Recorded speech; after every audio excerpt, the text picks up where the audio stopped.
जय श्री राम दोस्तों, जय श्री बालाजी महाराज।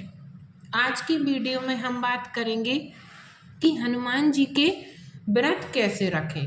हनुमान जी महाराज के हम व्रत किस प्रकार रख सकते हैं। मैं आज की वीडियो में आपको पूरे नियम बताऊंगा, कैसे रखना है, क्या उद्यापन कैसे करना है, भोग क्या देना है, सब चीज़ों के बारे में आज मैं आपको इस वीडियो में आपको बताऊंगा। तो पहले हम बात कर लेते हैं, हनुमान जी महाराज जो हैं वो हैं कलयुग के राजा, कलयुग के जागृत देवता हैं हनुमान जी। कलयुग के प्रधान रूप के देवता कौन है? हनुमान जी।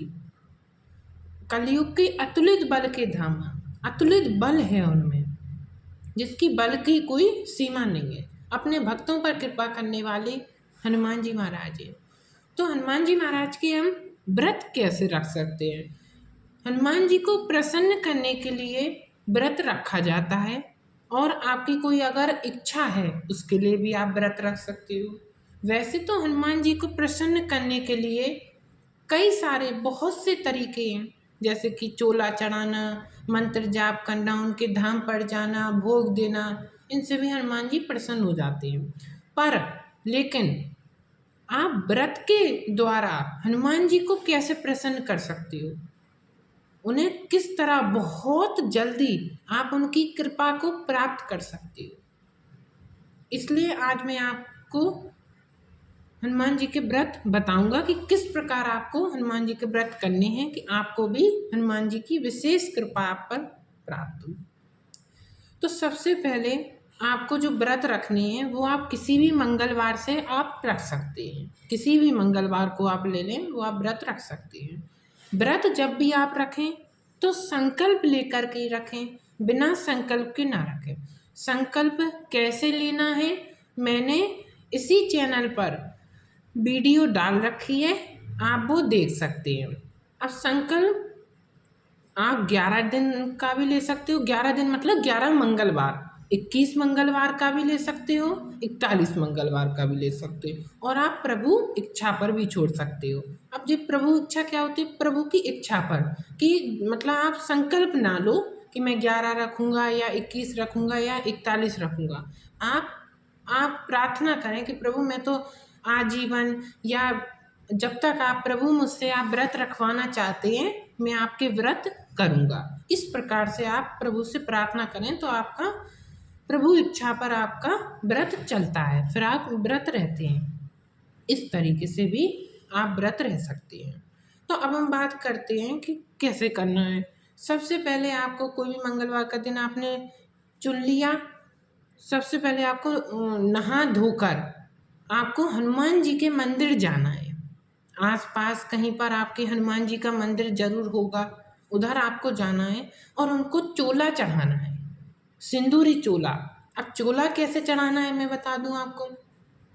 हनुमान जी का जो सिंदूर आता है वो सिंदूर लेना है और थोड़ा सा घी लेना है, अच्छे से उसको मिक्स कर कर आपको उसका वो बना लेना है। फिर दो उंगलियों से आपको हनुमान जी को चोला चढ़ाना है। जो पहले वाला जो चोला होगा उसको आप साफ कर लें, किसी अच्छे कपड़े से पोंछ लें अच्छी तरीके से। फिर आप उसके बाद हनुमान जी को चोला चढ़ाएं, चरणों से ऊपर तक। पहले आप चरणों में लगाएंगे, फिर नीचे से ऊपर तक आप हनुमान जी को चोला चढ़ाएंगे। फिर आप उनको जनेऊ अर्पण करेंगे।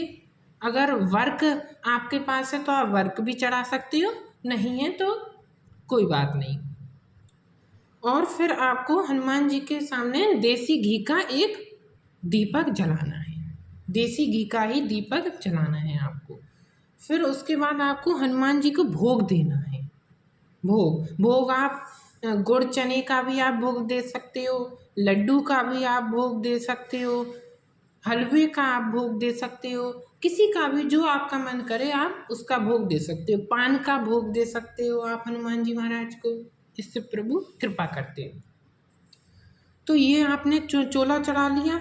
अगर आप खुद चोला नहीं चढ़ा पाओ तो फिर आप पंडित जी से चढ़वा सकते हैं। वैसे कोशिश करें कि आप खुद ही चोला चढ़ाएं हनुमान जी के मंदिर जाकर। लेकिन क्या होता है, कहीं कहीं पर पंडित जी चोला नहीं चढ़ाने देते, इसलिए आप फिर क्या करें कि आप चोला का सामान जो है वो पंडित जी को दे दें, वो आपका चढ़ा देंगे और प्रभु से प्रार्थना करें कि प्रभु मेरे चोले को स्वीकार करें। इस तरीके से फिर आपको घर आ जाना है। आप घर आ गए, घर आने के बाद आपको हनुमान जी की आपके पास मूर्ति होगी या फिर तस्वीर होगी, उसके सामने आपको बैठना है। लाल कलर का आसन बिछाना है, उस पर आपको मूर्ति या तस्वीर जो भी है आपके पास वो रखना है। आपको उनके सामने संकल्प लेना है। सबसे पहले हाथ में चावल लेकर, चावल टूटे नहीं होने चाहिए, इस बात का ध्यान रखें। 1 रुपये का सिक्का, फूल और थोड़ा सा जल आपको प्रार्थना करनी है कि हे हनुमान जी महाराज, मेरा नाम है ये, पिता का नाम है ये, मैं रहने वाला यहाँ का हूँ। हनुमान जी महाराज, मैं आपके 11 मंगलवार व्रत रहूँगा या रहूँगी, मुझ पर कृपा करें।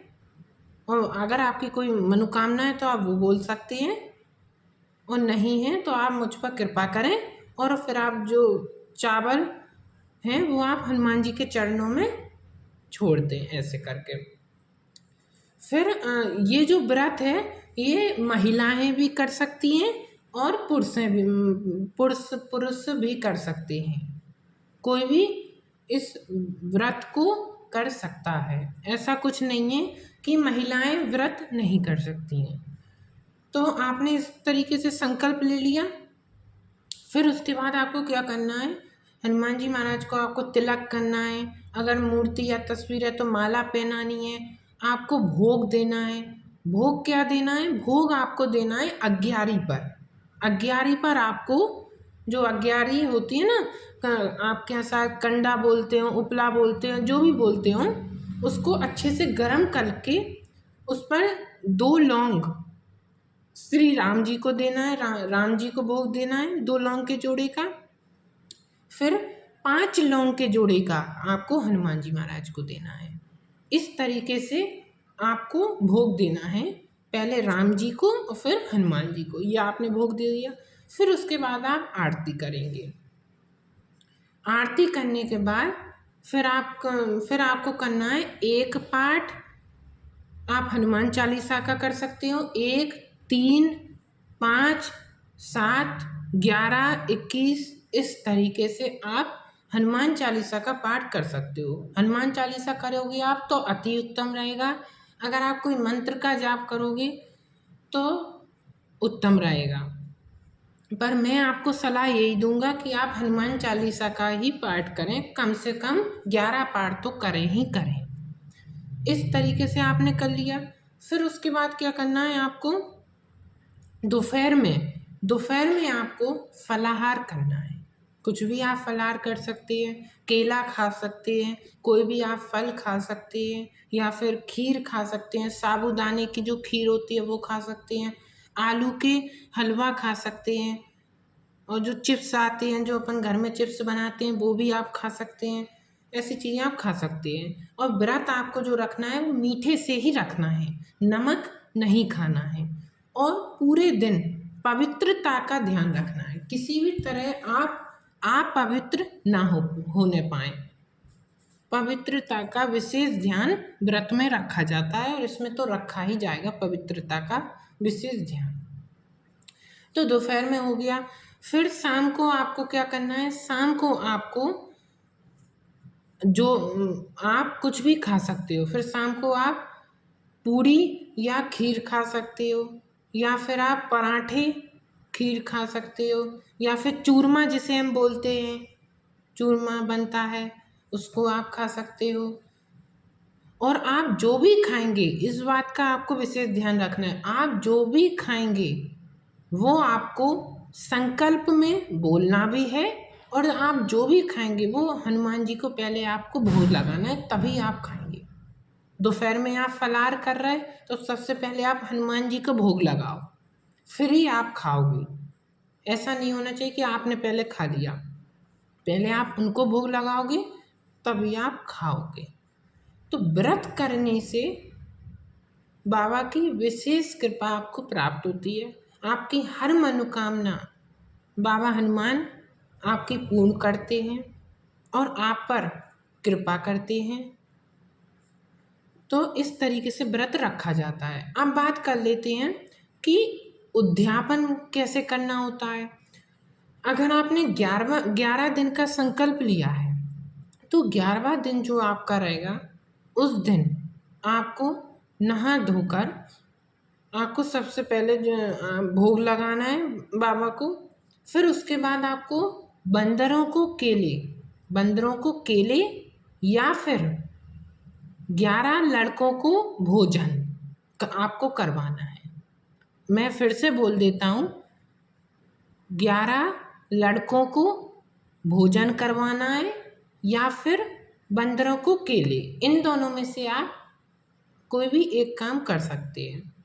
मैं आपको सजेस्ट यही करूँगा कि आप बंदरों को केले खिलाएं, क्योंकि उन्हीं का रूप माना जाता है, इसलिए मैं बंदरों को केले खिलाने की आपको सलाह दूंगा।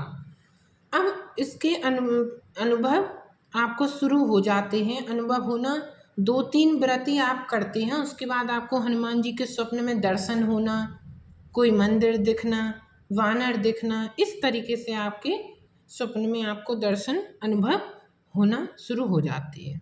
और जब आप उद्यापन कर देते हैं तो हनुमान जी महाराज आपसे प्रसन्न हो जाते हैं, प्रभु प्रसन्न हो जाते हैं। मुझे आशा है आपको मेरी ये वीडियो अच्छी लगी होगी। अगर वीडियो अच्छी लगी हो तो प्लीज़ लाइक और सब्सक्राइब करें कि इस तरीके की ज्ञानवर्धक वीडियोस आपके पास पहुंचती रहें। जय श्री राम, जय बालाजी महाराज।